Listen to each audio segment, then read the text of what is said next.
Good morning, dear all.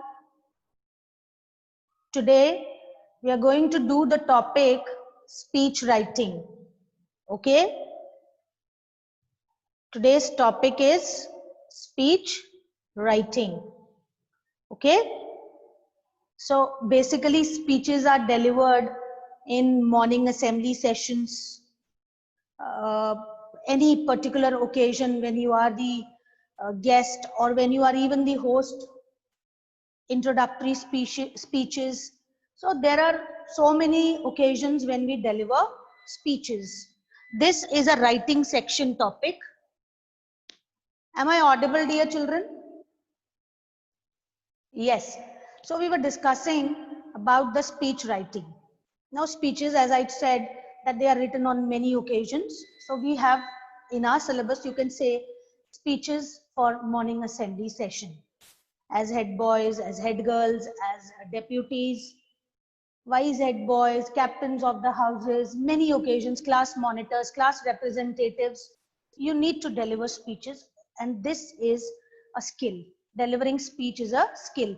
And the weightage of this question in our syllabus is 5 marks. You can take the notepad and note down all these things.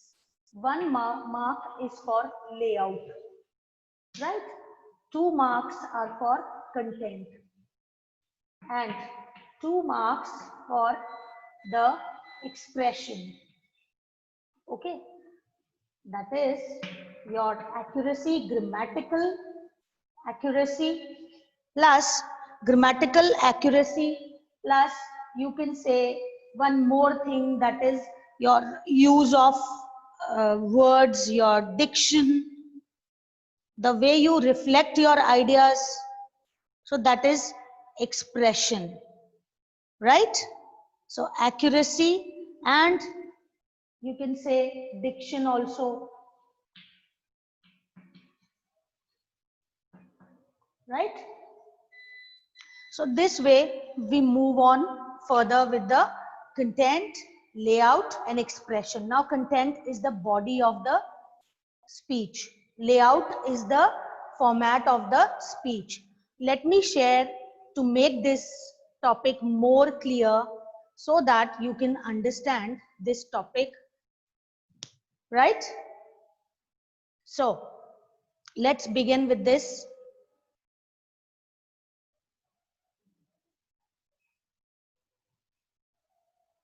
Structure of a speech.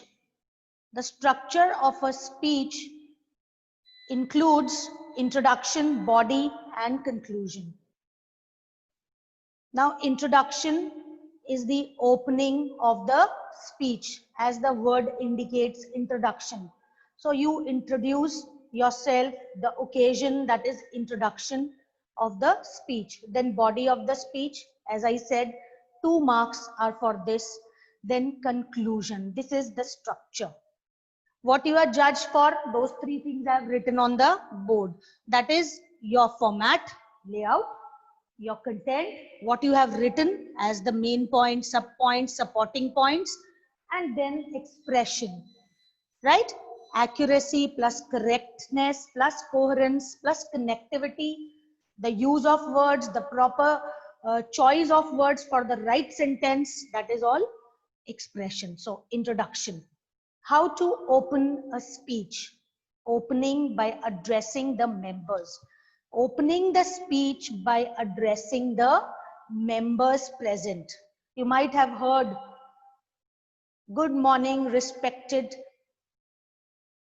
Reverend Father Principal, Principal Sir, Vice Principal Ma'am, respected teachers, honorable guest, right? Reverend Chief Guest. So all these are what? Addressing the members present. You seek attention.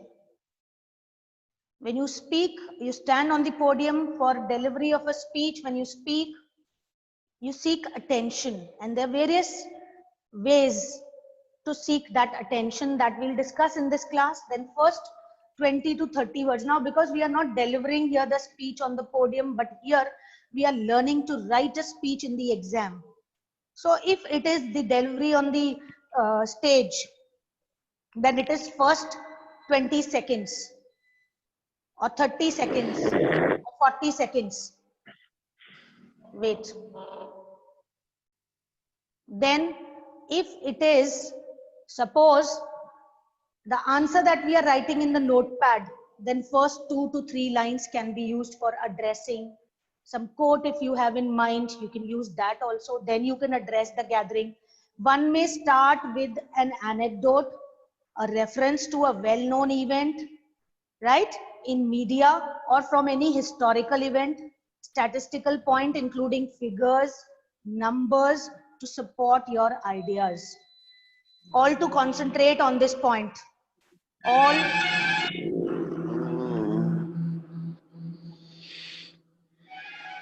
wait.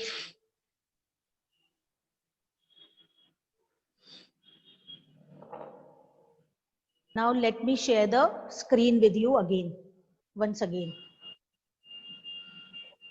Is the screen visible to you? Yes, dear students. Okay.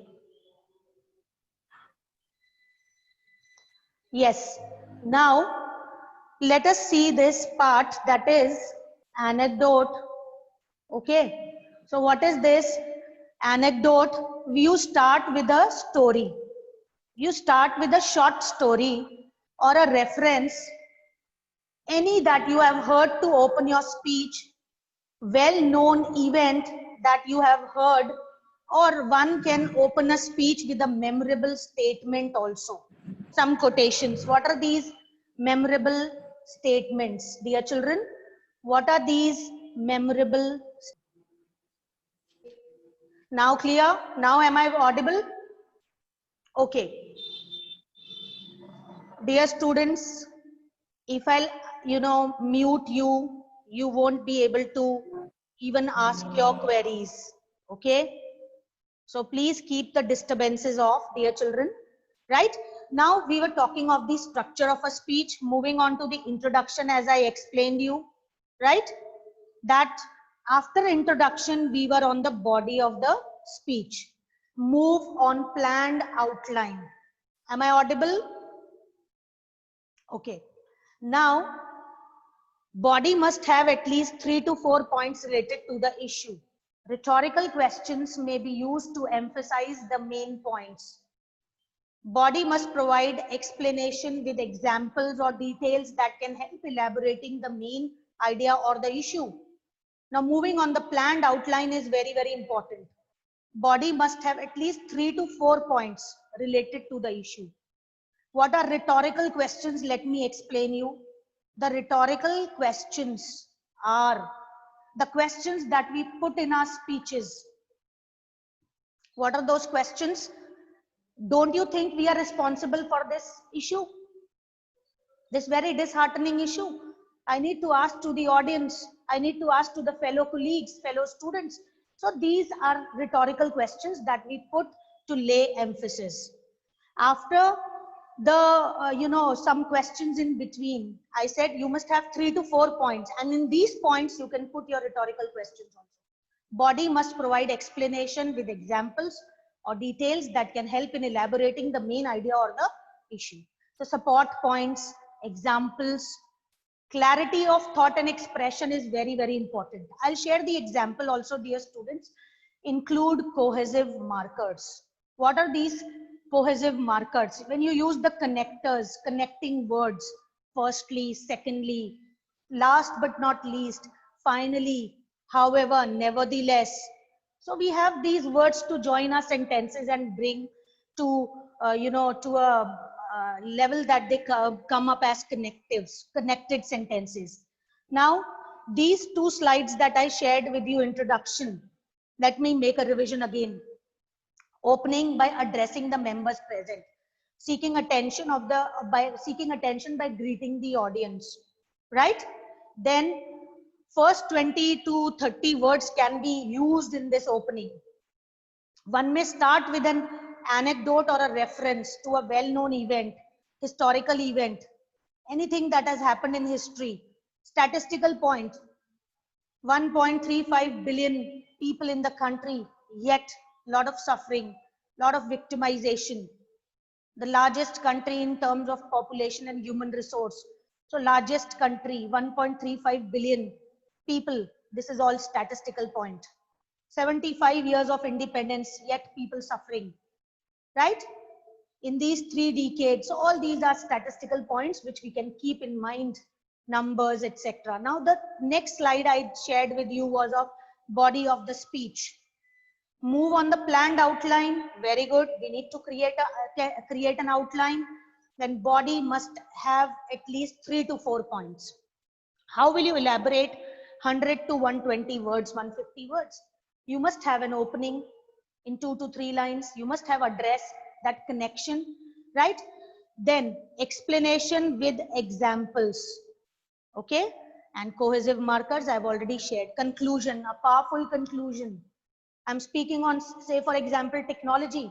I'm using technology and favoring it, and I'm speaking on the favor of technology. The journey from Newton's apple to Steve Jobs' apple cannot go as a waste. So my strong conclusion that you cannot say the entire technology usage as a wastage. It must leave your audience with a clear message, call for action demand. End with a memorable statement. What is this action demand? Every speech has a purpose. And every speech, when it has a purpose, it must end for an action demand, with an action demand. So let's join our hands. So this let's statement, let us all come forward and join our hands for this noble issue, for this noble cause, right? So this way we move on with the speech part. Call for action demand is a call for an action is very, very important, children, because you conclude it with this. Let's come forward. Let's take a giant leap. Let's all be together. Let's walk the talk and create a beautiful world for our posterity. So this way for coming generations. So let us come together. That is demand from action from the audience. Right? If you have a quote, you can end with a quote. You want to begin with a quotation, you can begin 3, 4 quotes, 2 to 3 quotes. Just now I shared with you Nelson Mandela's, Mahatma Gandhi's, right? So this way, dear students, we can make our speech beautiful. Now this is not just theory part. Let us have the characteristics of a good speech. Clarity, Ma'am, what is the meaning of reiterate? Yes, beta, repeat. Ma'am, what is the meaning of reiterate? What is the meaning of reiterate? That is, a powerful conclusion should repeat your contention. What is this contention? Your argument, your point that you are bringing forward through the speech, right? So a powerful conclusion should be repeated, right? With your suggestions, with your suggestive point, with your contention, means whatever. See, speech may be argumentative, may not be. Speech may be a debate also. So you need to repeat your conclusion in the end.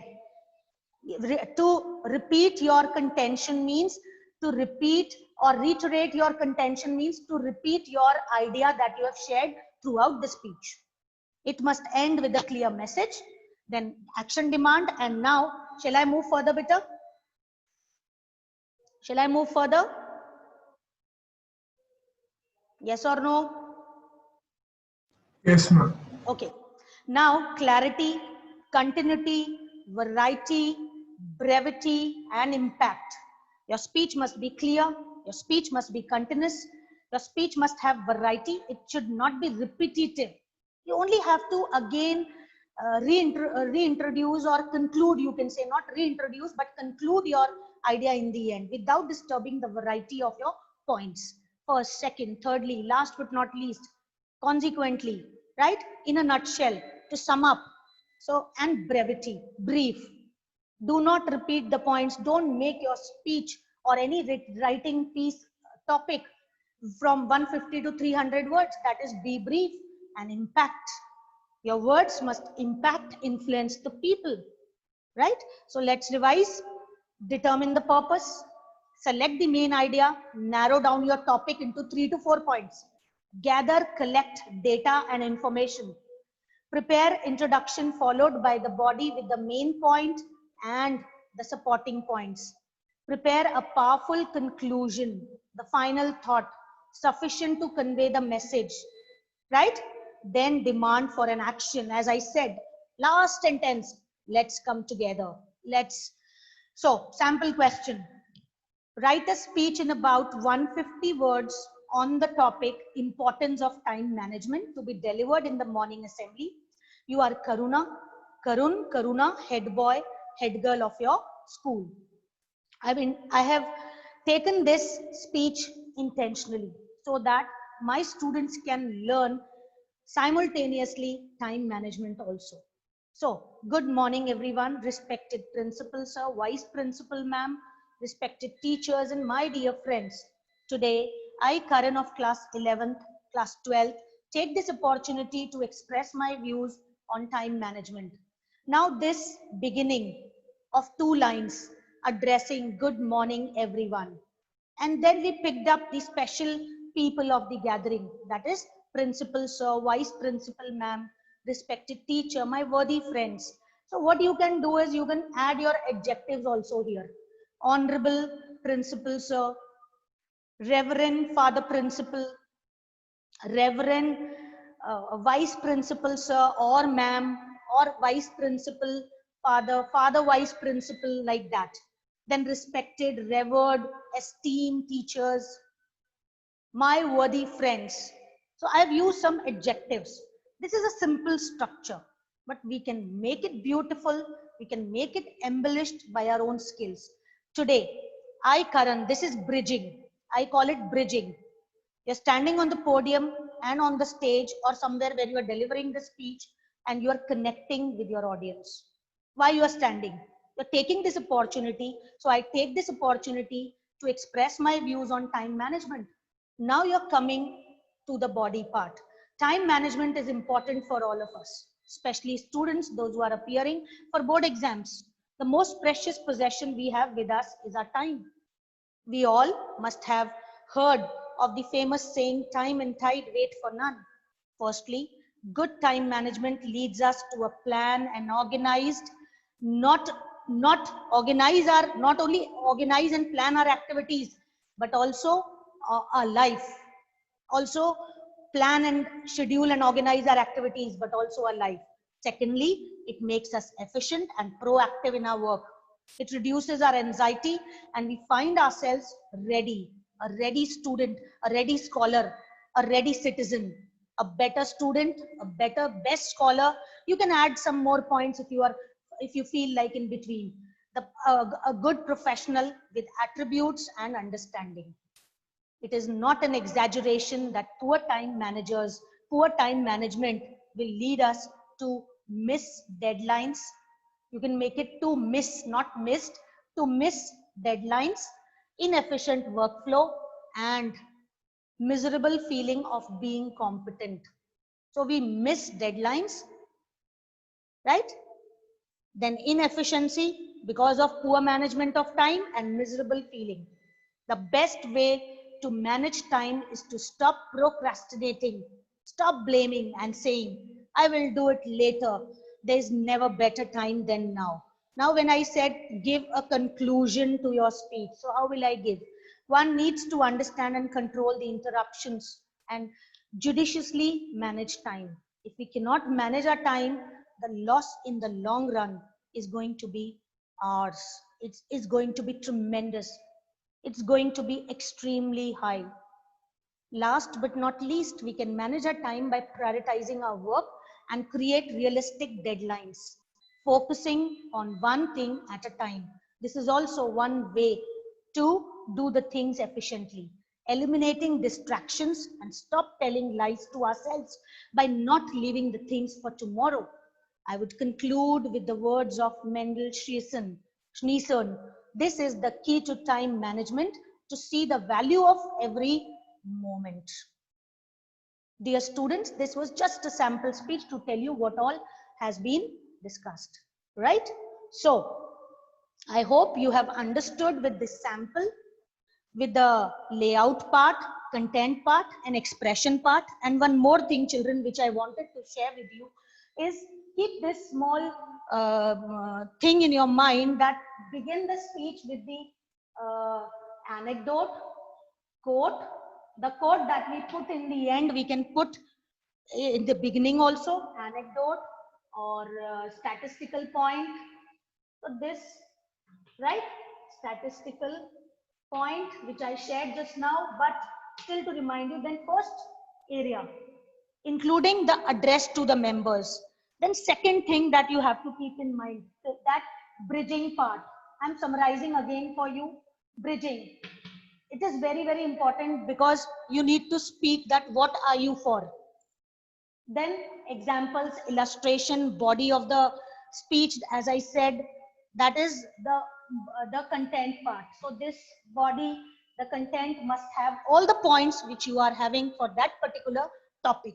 So your elaboration of the topic or the issue, it's not only the topic you can say, but issue, elaboration of the issue or the points that you have made as an outline. Now the last thing, action demand, as I discussed.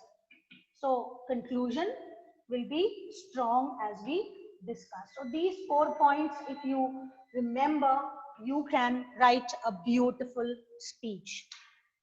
I hope you've understood the things, right? Thank you. We'll continue in the next class. Okay.